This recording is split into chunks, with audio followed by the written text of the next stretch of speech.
after freshly washing our Jeep. How's it going, guys? So today we're gonna do a little Q&A off of Instagram. We did a story earlier. Rocky and Offroad and I did a story earlier, and a lot of you guys actually asked us some questions, and we're gonna answer them on YouTube. I've answered some on my story, but we're gonna save the best on YouTube. So stay tuned for that, and we're gonna go back and forth. Some were more specific to each other's Jeeps and stuff like that. So here we go with that, and I hope you guys enjoy it. So first question, 2-door or 4-door? So I have actually three 4-door Jeeps. I have a JT, a JL, and an XJ. I typically like 4-door because there's more room. I have a lot of friends that like to go off-roading with me and just hang out. So 4-door definitely for me. Doesn't really bother me about the wheelbase, but what about you? I'm gonna go 4-door just because I like the way they look a lot better when you lift them, put them on big tires. Not that 2-doors look bad, I just don't like the proportions of them when you put them like 40s, 42s, anything like that. Right, yeah, I totally get that. Next mod. How old are you guys? So I'm 20. I turned 21 in about 5 months. I'm also 20. I turned 21 8 days before he turns 21. Where are you guys from? So we're both from Maryland. He's from Annapolis and I'm from across the bridge. He lived over there before. That's how we met and kind of started our pages and everything. Next question is, what got you into Jeeps? So for my, I think, 15th birthday, my dad got me the XJ that I talked about earlier, and he was like, no, you're not getting a Wrangler. And I was like, okay, whatever. He thought it was unsafe.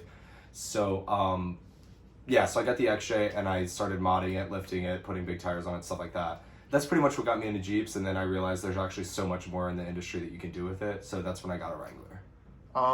He got a Jeep and I was about to buy my first car and it looked like a lot of fun, so I bought the Grand Cherokee and we started building those, and eventually we worked our way up to Wranglers and have the Jeeps we have now. Right. Next question, what do you guys do to afford this lifestyle? So I travel a lot for work. I work with a company called Quake LED. I'm sure you've seen that. Just got back from Atlantic City, New Jersey. I've been all over the US, like almost every state. That, and then we do a lot on our pages with a lot of cool advertisements and stuff. I'm sure you've seen that.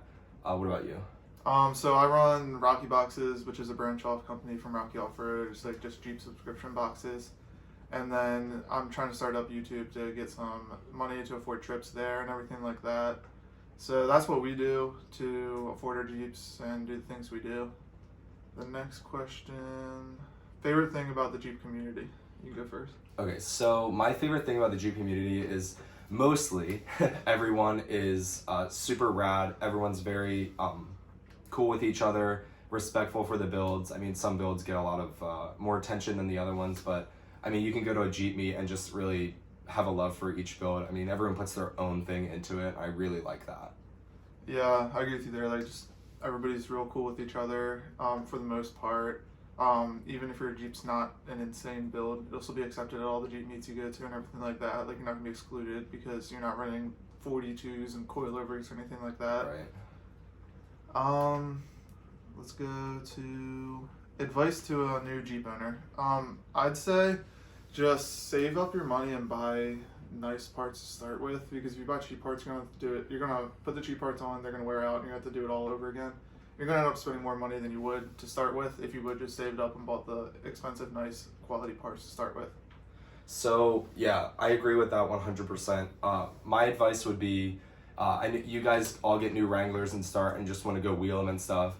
As we all know, Wranglers are pretty capable as they are, but take your time. Definitely don't go wheel hard and start breaking stuff, because then you're just gonna have to replace parts that you should have waited a little bit longer. We learned that the hard way. We got our XJ and our WJ and just beat them up pretty hard, and we're just spending so much money on replacing the parts and just fixing it rather than actually building the build. So definitely take your time and don't wheel hard until you get some capable parts on it. Almost like the time you ran into the back of my Jeep. Next question would be favorite mod on your Jeep. I'd say for mine, it would probably be the suspension. So it's a TerraFlex 4-inch lift, and it's performed flawlessly for everything I've needed it to do. And it's just a quality part. They're a great company to work with. What would you say? I really like lighting. I use my lights for everything. I do a lot of shows and parades and stuff for local like law enforcement things. So I have the Quake LED again, and I have rock lights all underneath, and I have my accent and auxiliary lighting at the top. I love my lighting. I do like my suspension a lot. Like Josh said, it really just gets us through everything we need. I have rock crawler. But yeah, definitely lighting is one of my favorite because you can do so much with it. Best first mod. You can go first on this one. So for beginning a build, your best first mod I think would be wheels and tires, and maybe suspension. I mean, I don't know how much you're looking to spend, but my first mod on my Jeep was wheels and tires. I got 35s and I got Steelies just to make it a little more capable off-road, and then I went with the suspension later on. But yeah, definitely wheels and tires if you have some clearance for that. I'd say the same thing as you, but reverse, like suspension first, and then wheels and tires. That way, like once it's lifted, you can fit bigger tires, and you don't have to buy 2 sets of tires. But it all depends on like if you want to lift it or how high you want to lift it in the long run. That could vary either way. Right. Beadlocks or non-beadlocks? So I actually don't have beadlocks on mine right now. I have Method race wheels, NV605 bronze wheels. I like those because they're good. They're lightweight for daily driving. Keeps your gas mileage a little higher than it should, or than it should be high as you can get, obviously. But as far as off-roading goes, I guess beadlocks better. And he just got a set of beadlocks, so I let him tell you about that. Yeah, so I haven't used my beadlocks yet. I'm waiting to get tires for them, but I will have beadlocks and then non-beadlocks. I'll give you guys like a better example later on once I've used them both. But it all depends on how serious you are about going off-roading. Where we live, beadlocks are not legal on the road. It's not like strictly enforced or anything, but that's definitely something to keep in mind when you get them. They're definitely better for off-roading, let you air down a little lower, but at the same time, a lot more expensive, not legal on the road, and they're heavier. Yeah, and if you're not gonna seriously need them, it'd be kind of a waste of money, honestly. Like nobody's gonna think any different of your build if you have beadlocks or not beadlocks. Right, and I use my Method wheels as hard as I should with beadlocks too. I just don't air down as much. They're pretty scratched up from the trails and stuff like that. Mud or rocks? I'm gonna go with rocks. Like a little bit of mud, but it's awful to clean off the Jeeps. And at a point, it's not as fun as rocks. Like I like technical driving, like climbing hills with big rocks on it and stuff like that. But yeah. Yeah, so like I said, when we first got our Jeeps, we pretty much like beat them down. We would do a lot of mud because that's all we have in the area we live in. We had to drive pretty far, like about 3 hours to get to places with rocks, which would be up north Pennsylvania. But yeah, I would totally pick rocks too. Keeps your Jeep cleaner. It is a little tougher on the Jeep because you can get it stuck and start breaking stuff. But if you know how to drive, then definitely rocks. Mud just gets in your seals and just overheats your engine, and it just gets nasty. I do like some mud here and there. Just not super deep mud, probably like a foot deep, as deep as I'll go now. Best size lift. So it all kind of depends on what you plan to do with your Jeep. Right. Me personally, 4 inches is what I would go with. Like I like my setup now, height wise. I will probably go coilovers and bigger tires later down the line. But at the point you raise your center of gravity too high, it's a lot easier to flip. And so I'm gonna go with 4 inches. That's the best lift. How about you?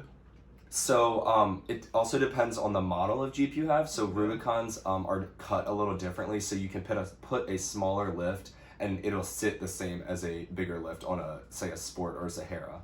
So on my Wrangler, on my JL, I have a 3.5-inch rock crawler lift, but on my XJ I have a 4.5-inch lift. So I like the 3.5 on 37s. If I go to 40s, I'll probably raise it 1 more inch just so it kind of like complements the clearance a little better.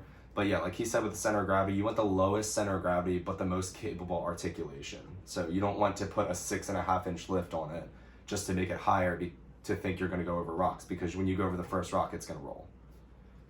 Best first Jeep for someone getting into the Jeep community. So I would say a Cherokee or a Grand Cherokee, just because you can go to the junkyard and pull parts for it. I can't tell you how many times I've just gone to the junkyard and spent $30 on a part that would have cost me hundreds online. So cheap to maintain. You don't really want a super expensive car to start with, because when you're first learning how to off-road, you're going to screw it up, you're going to hit trees, you're going to hit rocks, you're going to mess up. It's how you learn. And so you definitely want something affordable to maintain The Grand Cherokee does not have leaf springs. The Cherokee does, and I'd prefer not to have leaf springs, so I have a Grand Cherokee. What would you say? So, I got a Cherokee, he got a Grand Cherokee. I totally agree with that. They're inexpensive, and it's actually pretty inexpensive to build and put some capable parts on it just to get you through the stuff until you get into some more technical and harder trails. But if you do have a little bit of extra money in your pocket to spend, I definitely start with like a base model Wrangler, maybe a TJ, or even a YJ or something like that, just to kind of figure out what you want to do with that.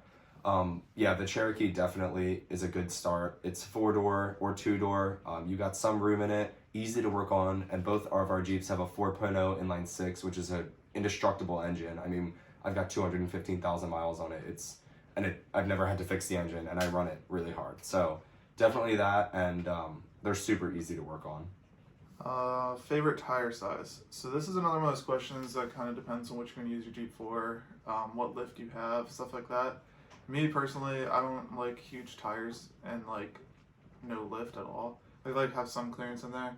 Right. 37 seems decent. Gas mileage is obviously going to suck, but it kind of sucks to start with. 37 is nice for off-roading. It's good enough to get you through the obstacles, but it's not too huge to where you need like some crazy suspension stuff to fit on. What would you say? So I started with 33s on my XJ, and then when I got my Wrangler, I went to 35s. I loved my 35s. The gas mileage was pretty understandable for like what size tire you're running and how big and heavy the Jeep is. But now I'm running 37s and I love them. I'll definitely, like Josh just said, go with a 37. But you're definitely not going to fit a 37 without a lift. You can kind of fit a 35 without a lift. It just does look a little weird without clearance. But 35 and 37 in between any of those are definitely my favorite wheel sizes until you start to really get like a rock crawler build. Alright, so we'll make a second part to this video and add new questions. So keep asking us questions on our Instagram stories, and we'll add all those questions to the second part and upload that at a later date. Let us know in the comments what you guys think of this video. If you'd like to see more stuff like this, like you need to know what we do, about our lifestyle, stuff like that. And thank you guys for watching. Yeah, definitely. I'll see you guys later.